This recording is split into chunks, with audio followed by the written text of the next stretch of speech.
ये भारत में तो हमने कभी नहीं देखा सर ऐसा, कभी किसी देश के राजदूत के साथ। अब हमारा आदमी जो है दुनिया के बड़े बड़े देशों में जाता है, कैसे ये टट्टू लोग जो है बाहर, इनको खड़े होने की परमिशन मिल जाती है, कुछ भी करते हैं। आज गाड़ी के पास पहुंच गए उनकी।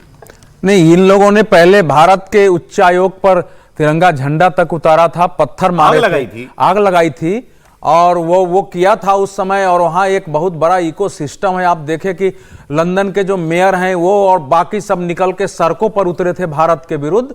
तो वहाँ एक वातावरण, हमारे ब्रिटेन का भारत पर कब्जा रहा है। यहाँ भारत और पाकिस्तान की बड़ी संख्या में है, पाकिस्तान बांग्लादेश के बड़ी संख्या में है, पाकिस्तान की भी एक बड़ी लॉबी है वहां, और हमारे देश के लोगों की लॉबी है। जब हमारे यहाँ ईवीएम का डिबेट जाके लंदन में हो सकता है, प्रेस कॉन्फ्रेंस हो सकता है, तो मुझे इससे हैरत नहीं होती है कि लंदन में क्या चल रहा होगा।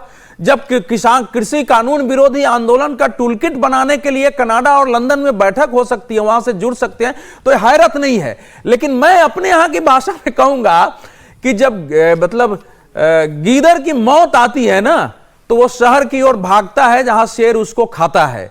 तो इस समय जो तथाकथित खालिस्तान मूवमेंट है, इसके पहले भी जिस सज्जन ने, आपको पता है कि वहां झंडे दिखाए थे, उनकी अस्पताल में किस कारण से उनकी मृत्यु हुई जो आगे थे और आज तक पता नहीं चला है, और वहां की इंटेलिजेंस भी पता नहीं कर सकी, और वो वहां से खत्म हो गए हैं। और जो लोग बाकी हैं उनके विरुद्ध भी कार्रवाई जारी है, एनआईए ने किया हुआ है, तो इनको भी छोड़ा नहीं जाएगा।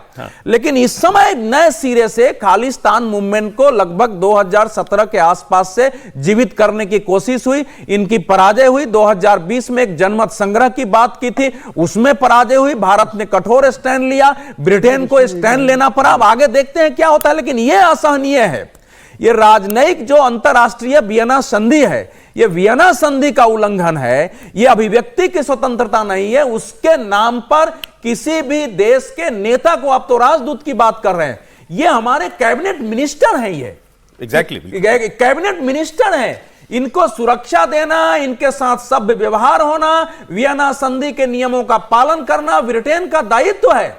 आप यूक्रेन के मुद्दे पर आपने रुख अपनाया हुआ है। दूसरे मुद्दे पर जो मैं 3-4 बात छोटी छोटी कह के खत्म करना चाहूंगा कि देखिए, एक देश अगर क्रमबद्ध तरीके से संकल्प के साथ आगे बढ़ता है तो धीरे धीरे उसको दुनिया एक्सेप्ट करती है।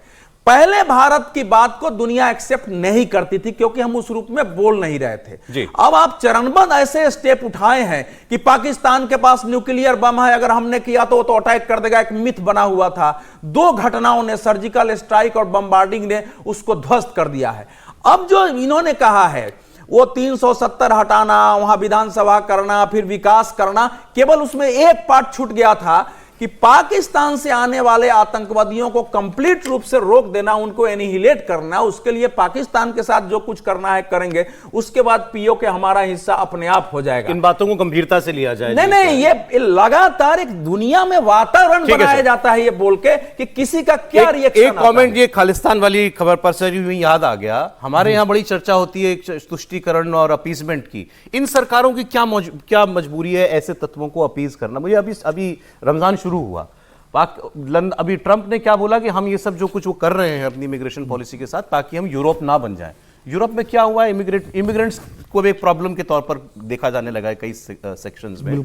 और वो स्टाइमर साहब जो हैं होंगे प्रधानमंत्री, उन्होंने रोज़ों की शुरुआत में कहा कि मैं मानता हूं कि हमारे यहाँ रहने वाली मुस्लिम आबादी के लिए बड़ा मुश्किल समय है जो कुछ गाजा में हो रहा है उसको देखते हुए।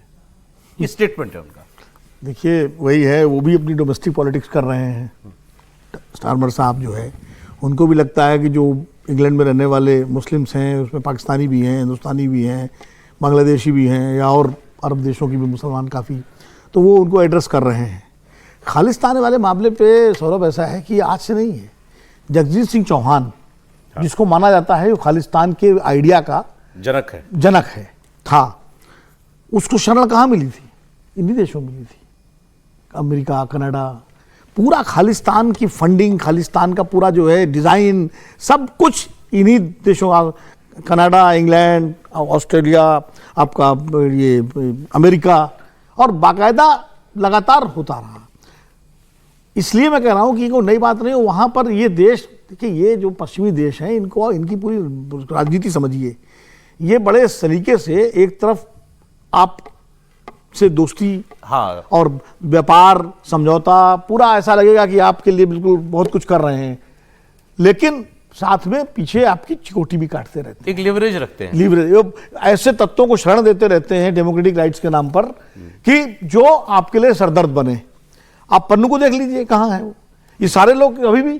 तो इसलिए मैं कह रहा हूं कि भारत को इस सबको ध्यान में रखते हुए, ब्रिटेन सरकार की जिम्मेदारी थी भाई, भारत के विदेश मंत्री के दौरे पर क्या उनकी इंटेलिजेंस MI जो है 6 जो है, इतनी दुनिया भर की स्कॉटलैंड यार्ड इतनी बड़ी प्रेस्टिजियस फोर्स मानी जाती है, उनकी जिम्मेदारी नहीं थी, उनको इसका आभास नहीं था। ये पहली बार थोड़ी हुआ है। हमें जब भी अवधेश जी ने कहा कि वो पता लगा मंदिर पे जो हमला, राजदूत दूतावास पे हमला, तो वहां की इंटेलिजेंस को अंदाज नहीं था कि लोग आएंगे, पहले नहीं रोका जा सकता था इनको। जब वो आ गए सड़क पर, उनकी कार के सामने झंडा लेकर के वो फाड़ने लगे, तब उनकी पुलिस वाले रोक रहे हैं। तब भी ऐसे रोक रहे हैं जैसे इसको चोट ना लग जाए कहीं। तो ये सीधे सीधे ब्रिटेन की सरकार इसके लिए जिम्मेदार है, इस घटना के लिए। ठीक।